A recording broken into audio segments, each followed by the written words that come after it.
how to change Yahoo Mail password. Hey everybody, welcome back to our channel. In this video I will guide you on how you can actually change your Yahoo Mail password, so make sure to watch the video till the end.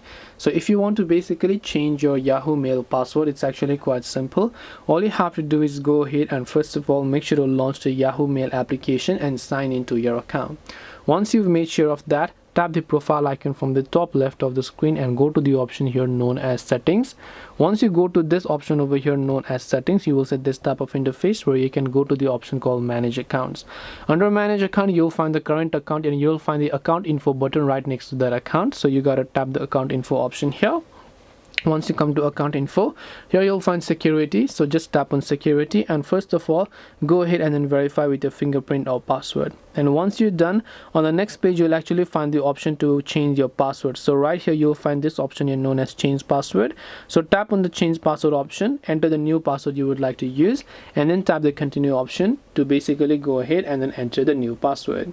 This way you can change Yahoo Mail password. Hope this video was very helpful. If you have got any more questions, feel free to also leave them down below. Thank you for watching till the end of this tutorial and see you soon in the next video.